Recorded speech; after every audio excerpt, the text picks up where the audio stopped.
Assalamualaikum. Yang masih ingat ya dunia hiburan tahun 70-an pasti tahu tuh nama Chris Biantoro. Dia ini MC yang lumayan legend ya.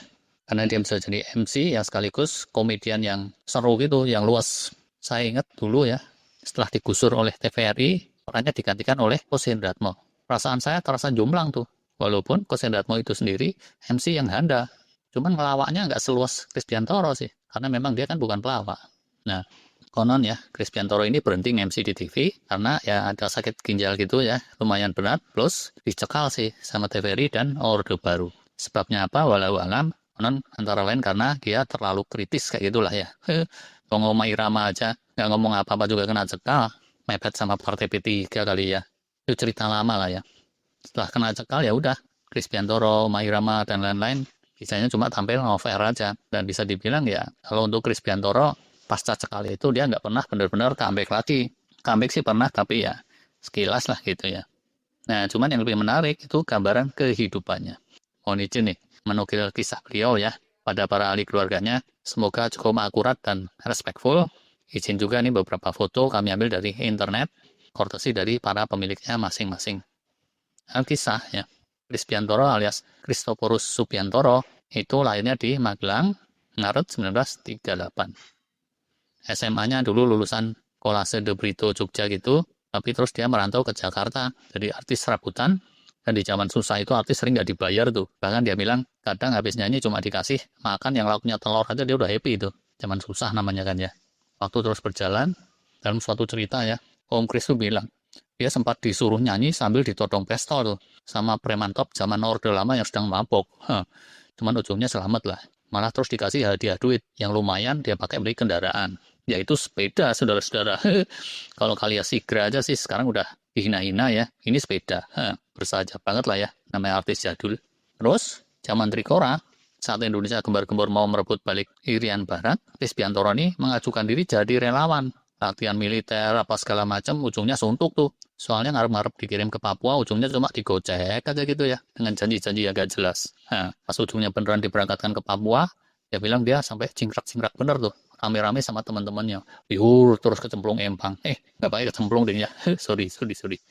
Mereka nih ya, bukan dikirim untuk misi militer, tapi namanya artis ya, dikirimnya untuk misi kesenian.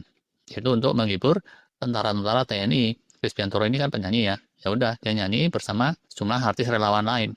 Konon ya, di Papua Om Chris tuh sempat sekamar dengan Mayor Untung tuh, yang kelak jadi Letkol Untung yang memimpin G30 SPKI. Nah, namanya Untung tapi nggak terlalu untung tuh, malah tragis nasibnya. Cuman ya Om Chris ini nggak terus keseret-seret G30S lah ya. Kan di Papua dia cuma foto-fotoan doang. Mungkin sama nyoba-nyoba koteka kali ya, walau alam. Habis Rikora, Om Chris yang udah lumayan dikenal sempat dikirim ke Vietnam Selatan sebelum perang Vietnam nih tahun 1962. Bukan buat nganterin paket makanan bergizi gratis, tapi ya nganterin paket bantuan lah gitu ya. Nggak termasuk pick up bikinan India, tapi kalau kesana-sana ini nanti malah jadi isu politik. Oh alah. Di Vietnam itulah dia terus ketemu cewek yang cantik jelita, Nguyen Kim Dung gitu namanya. Mohon maaf nih kalau salah mengeja. Kalau zaman sekarang ya, naturalisasi pemain bola bisa sekejap mata. Tapi di tahun 60-an, nah memboyong warga asing untuk jadi warga Indonesia itu rudet tuh.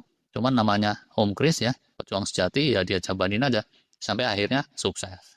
Jadi sebagai pejuang cinta ya, Om Chris ini lumayan juara nih ya. Setelah dia boyong gitu ya, sang istri terus jadi warga Indonesia. Dan setelah dibaptis jadi Katolik, istri Om Chris pakai nama Maria. Sang istri ini terus saja setia menemani ya sampai berpulangnya Om Chris belum lama ini. Di era TVRI gitu ya, Om Chris ini lantas jadi MC top tadi itu. Selain profesinya sebagai penyanyi, aktor, kadang jadi cover majalah juga, kayak serba bisa kayak gitulah ya. Ya terus ya tadi itu, dia kena cekal, terus kena penyakit ginjal sekalian. Udah jatuh ke timpa tangga. Wah, pola hidup artis yang super dinamis, plus pola makan minum di masa itu ya, yang disiplinya juga lemah, dan gitu kualitas air di banyak daerah juga belum lazim untuk disulis sama air kemasan kayak sekarang ya. Jadi deh, obat-obatan, jamuan itu juga masih aneh-aneh, dan seterusnya lah ya. Tapi singkat cerita ya, Chris Biantoro ginjalnya terus kena hit. Sakit berat pertama 1972, 34 tahun. Itu pun ya, kemudian si penyakit itu agak disepelekan. Dan ini bisa jadi pelajaran juga nih buat kita semua. Kalau ada tanda-tanda sakit itu mestinya ya beresinnya sampai tuntas lah gitu ya. Chris ini terus ambruk parah lagi tahun 1977 saat usianya hampir 40 tahun. Dari situ dia sempat mau transplantasi juga tuh ke Tiongkok. Ruwet lah gitu, ujungnya batal. Kalau gagalnya sekedar gagal bayar cicilan, nah cemen lah ya. Cuman ini gagal ginjal, saudara-saudara. Astagfirullah. Sejak itu ya, Om Kris itu rutin cuci darah. Mahal, repot, dan beneran ngehit ke psikisnya beliau. Untungnya lah ini. Orang Indonesia tetap aja bilang untung. Istri Om Kris itu terus saja gitu ya, setia mendampingi. Dan sempat ada artis-artis lain tuh bersimpati, bikin konser-konser, penggalangan dana, untuk mensupport Om Kris. Cuma tetap, Om Krisnya itu tetap sempat down juga. Nah, cuma yang membedakan pejuang sejati dengan pecundang, itu kalau pejuang setelah down, dia bisa bangkit lagi. Kayak gitu tuh Om Kris. Dia terus ketemu metode cuci mandiri ya, yang disebut CABD gitu ya. Kalau para dokter tentunya udah tahu nih ya. Tetap ribet sih. Sehari mesti berproses 3 kalian gitu ya, kayak miara peternakan. Tapi ya bisa dibilang lebih praktis karena nggak usah kemana-mana. Terus jatuh-jatuhnya ya secara dia rutin juga lebih kepegang. Setelah itu semangat Om Kris terus oke lagi. Itu bertahun-tahun tapi semakin usia lama-lama jantungnya juga ikut melemah, paru-parunya juga. Setelah itu ya kemana-mana bawa tabung oksigen. Sampai kemudian ya udah beliau akhirnya meninggal dunia gagal jantung ya di rumahnya di Cibubur, Jakarta Timur Agustus 2013 dalam usia 75 tahun. Kalau dihitung dari saat dia cuci darah pertama sampai meninggalnya, itu sekitar 4 dekade loh, 39 tahun. Udah kayak gitu pun dia masih ketawa-tawa tuh. Yang menonjol itu semangatnya sebagai seorang pejuang yang berapi-api. Nah, dia sempat nulis buku segala.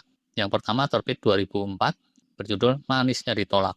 Lalu yang kedua konon mulai ditulis 2010 kalau tidak salah. Covernya kayak gini nih. Belum selesai, perjuangan tak kenal lelah, sang maestro panggung. Nah, antara lain di situ dikisahkan ya dengan jenaka tentang terlunta-luntanya Om Kris menjalani hidup dengan ginjal yang soak gitu dia istilahkan. Dia bilang ya, dia ingin menggambarkan manisnya gagal ginjal gitu. Ini salut tuh sama semangatnya. Nah, di hari-hari terakhir gitu ya, sebelum meninggal pun tuh keluarganya sharing. Om Kris tuh relax-relax aja. Bahkan sempat nyanyi-nyanyi kecil kayak gitu ya. Mendengar cerita perjuangannya dari sana sini, banyak dari kita mesti malu tuh ya.